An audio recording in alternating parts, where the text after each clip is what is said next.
श्री कृष्ण भगवान द्वारका में अपनी रानी सत्यभामा के साथ सिंहासन पर विराजमान थे। निकट ही गरुड़ और सुदर्शन चक्र भी बैठे हुए थे। तीनों के चेहरे पर दिव्य तेज झलक रहा था। बातों ही बातों में रानी सत्यभामा ने श्री कृष्ण से पूछा कि हे प्रभु, आपने त्रेता युग में राम के रूप में अवतार लिया था।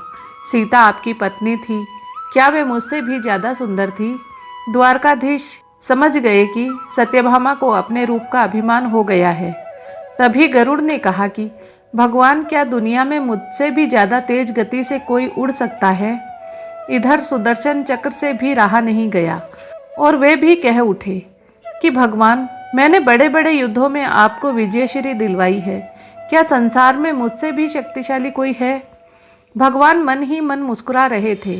वे जान रहे थे कि उनके इन तीनों भक्तों को अहंकार हो गया है और इनका अहंकार नष्ट करने का समय आ गया है। ऐसा सोचकर उन्होंने गरुड़ से कहा कि हे गरुड़, तुम हनुमान के पास जाओ और कहना कि भगवान राम माता सीता के साथ उनकी प्रतीक्षा कर रहे हैं। गरुड़ भगवान की आज्ञा लेकर हनुमान को लाने चले गए। इधर श्री कृष्ण ने सत्यभामा से कहा कि देवी, आप सीता के रूप में तैयार हो जाएं। और स्वयं द्वारकाधीश ने राम का रूप धारण कर लिया। मधुसूदन ने सुदर्शन चक्र को आज्ञा देते हुए कहा कि तुम महल के प्रवेश द्वार पर पहरा दो और ध्यान रहे कि मेरी आज्ञा के बिना महल में कोई प्रवेश न करे। भगवान की आज्ञा पाकर चक्र महल के प्रवेश द्वार पर तैनात हो गए। गरुड़ ने हनुमान के पास पहुंचकर कहा कि हे वानरेश्वर, भगवान राम माता सीता के साथ द्वारका में आपसे मिलने के लिए प्रतीक्षा कर रहे हैं।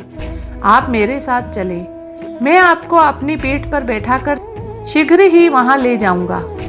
हनुमान ने विनयपूर्वक गरुड़ से कहा, आप चलिए, मैं आता हूँ। गरुड़ ने सोचा, पता नहीं यह बूढ़ा वानर कब पहुँचेगा। खैर, मैं भगवान के पास चलता हूँ। यह सोचकर गरुड़ शीघ्रता से द्वारका की ओर उड़े। पर यह क्या, महल में पहुंचकर गरुड़ देखते हैं कि हनुमान तो उनसे पहले ही महल में प्रभु के सामने बैठे हैं। गरुड़ का सिर लज्जा से झुक गया। तभी श्री राम ने हनुमान से कहा कि पवन पुत्र, तुम बिना आज्ञा के महल में कैसे प्रवेश कर गए? क्या तुम्हें किसी ने प्रवेश द्वार पर रोका नहीं? हनुमान ने हाथ जोड़ते हुए सिर झुकाकर अपने मुंह से सुदर्शन चक्र को निकालकर प्रभु के सामने रख दिया। हनुमान ने कहा कि प्रभु, आपसे मिलने से मुझे इस चक्र ने रोका था, इसलिए इसे मुंह में रख मैं आपसे मिलने आ गया। मुझे क्षमा करें। भगवान मन ही मन मुस्कुराने लगे। हनुमान ने हाथ जोड़ते हुए श्री राम से प्रश्न किया, हे प्रभु, आज आपने माता सीता के स्थान पर किस दासी को इतना सम्मान दे दिया कि वह आपके साथ सिंहासन पर विराजमान है? अब रानी सत्यभामा का अहंकार भंग होने की बारी थी। उन्हें सुंदरता का अहंकार था जो पल भर में चूर हो गया था। रानी सत्यभामा, सुदर्शन चक्र व गरुड़ जी तीनों का अहंकार चूर चूर हो गया था। वे भगवान की लीला समझ रहे थे। तीनों की आंखों से आंसू बहने लगे और वे भगवान के चरणों में झुक गए। अद्भुत लीला है प्रभु की।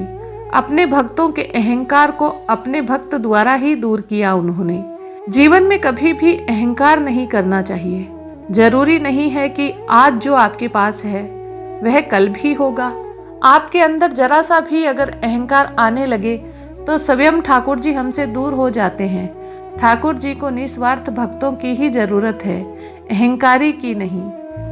आशा करती हूँ आपको ये कहानी पसंद आई होगी। धन्यवाद।